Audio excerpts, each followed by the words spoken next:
श्राद्ध पक्ष। तो अब श्राद्ध पक्ष आएगा। तो श्राद्ध क्या है, श्राद्ध क्यों जरूरी है, क्यों जरूरी है श्राद्ध देना, क्या दिया जाता है श्राद्ध में, और पितृ पक्ष का महत्व हम इस पर चर्चा करेंगे। श्राद्ध क्या है। ब्राह्मण पुराण के अनुसार जो भी वस्तु उचित काल या स्थान पर पितरों के नाम उचित विधि द्वारा ब्राह्मणों को श्रद्धा पूर्वक दिया जाए वह श्राद्ध कहलाता है। श्राद्ध के माध्यम से पितरों को तृप्ति के लिए भोजन पहुंचाया जाता है। पिंड रूप में पितरों को दिया गया भोजन श्राद्ध का अहम हिस्सा होता है। क्यों जरूरी है श्राद्ध देना। मान्यता है कि अगर पितर रुष्ट हो जाएं तो मनुष्य को जीवन में कई समस्याओं का सामना करना पड़ता है। पितरों की अशांति के कारण धन हानि और संतान पक्ष से समस्याओं का भी सामना करना पड़ता है।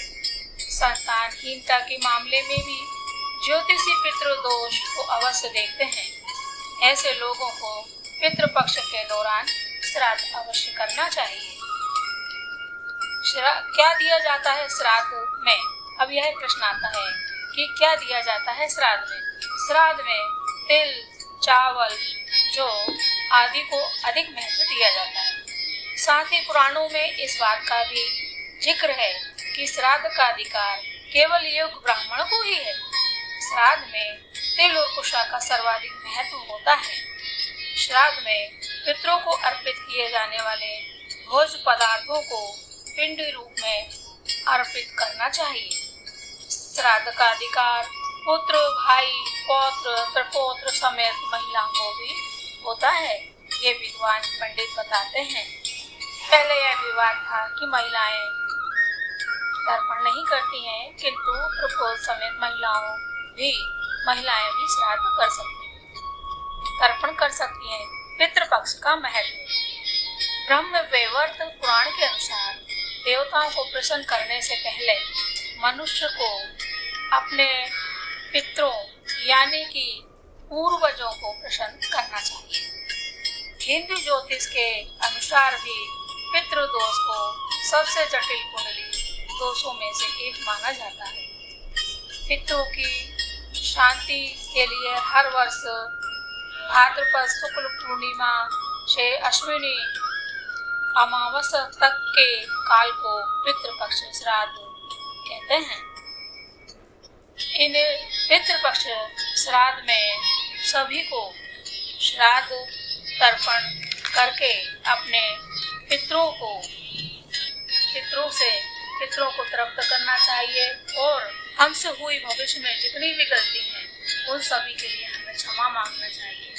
हमारे ससुराल पक्ष और मायके पक्ष दोनों के पितृदेवों को नमन करना चाहिए और दोनों का ही नाम लेके हमें तर्पण करना चाहिए, क्योंकि नाना नानी भी दादा दादी के साथ साथ नाना नानी भी स्नेह करते हैं, उनका भी स्नेह होता है। इसलिए दोनों पक्ष को तर्पण करना के लिए तर्पण करना चाहिए और श्राद्ध करना चाहिए, ऐसा विद्वान बताते हैं।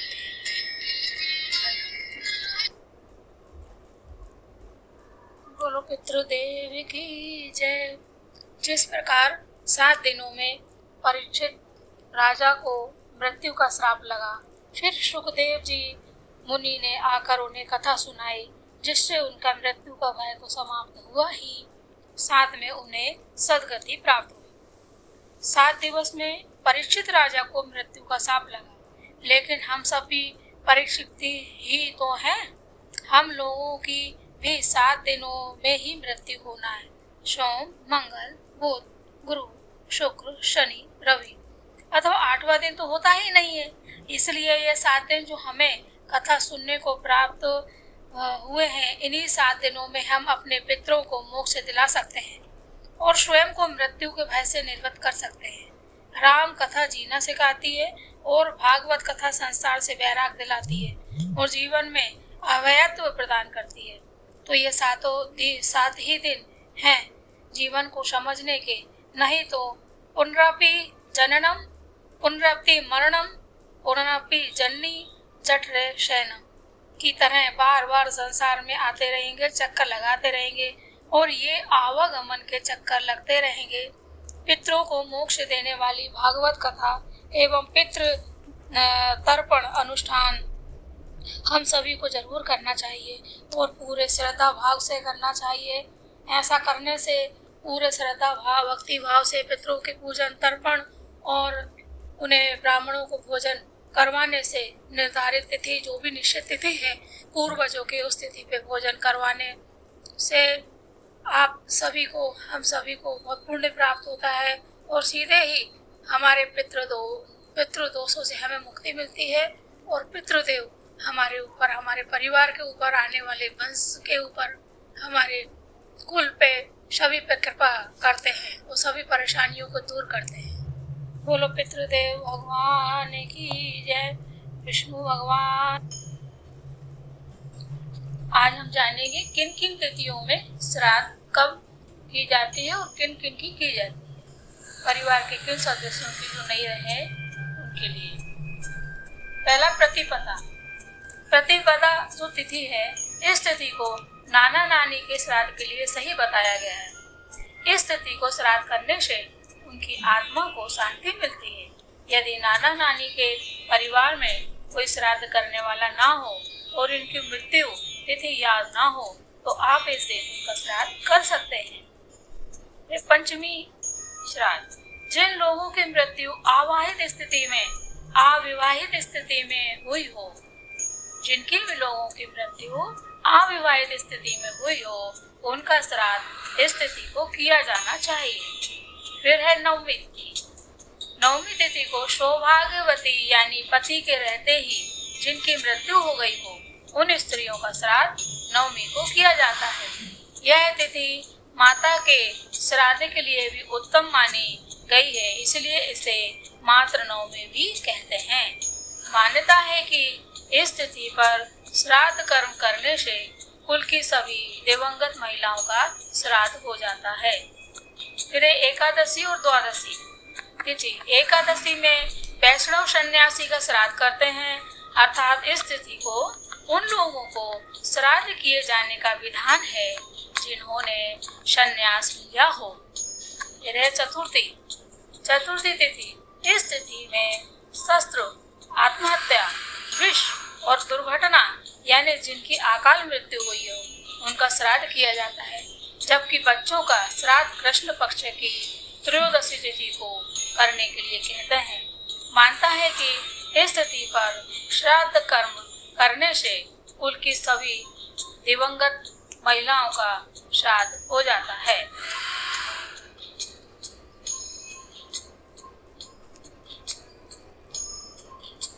अब है सर्व पितृ मोक्ष अमावस्या।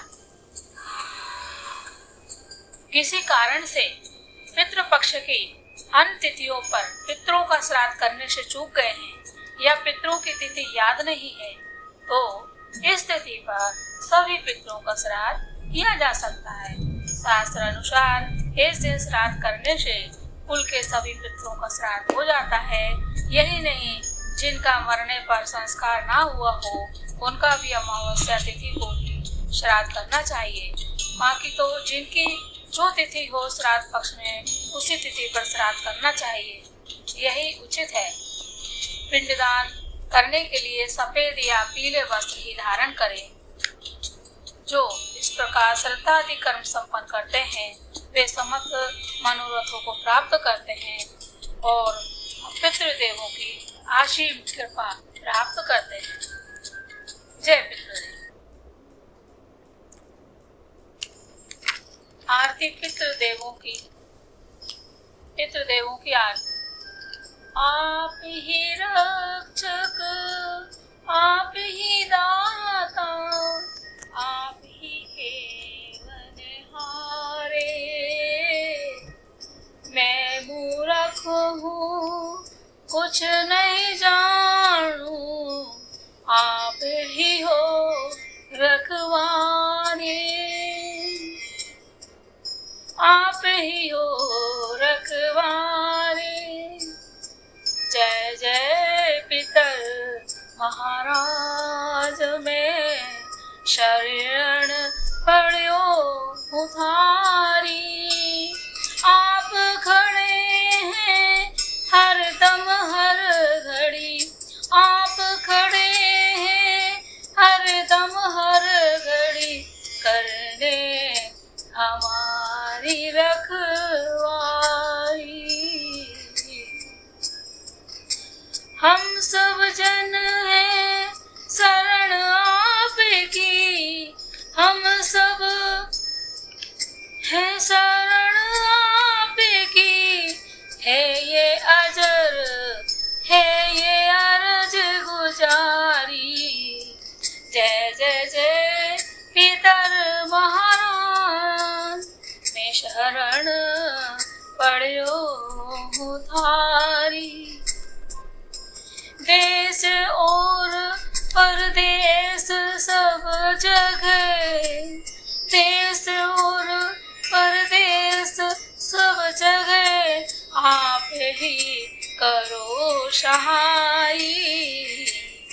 काम पड़े पर नाम आपको, काम पड़े पर नाम आपको, लगे बहुत सुखदाई। आप ही करो सहाई।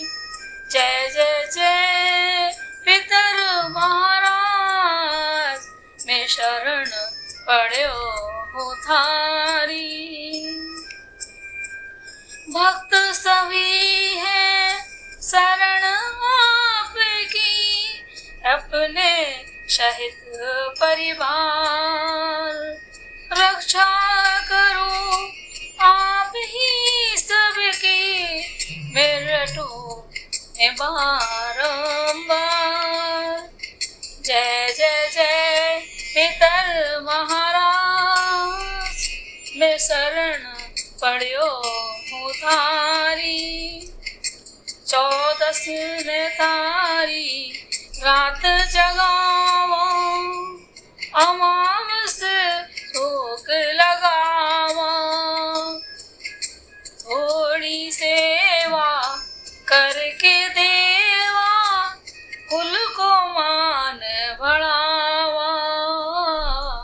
जय जय जय पितर महाराज मैं शरण पड़ियो हूँ थारी।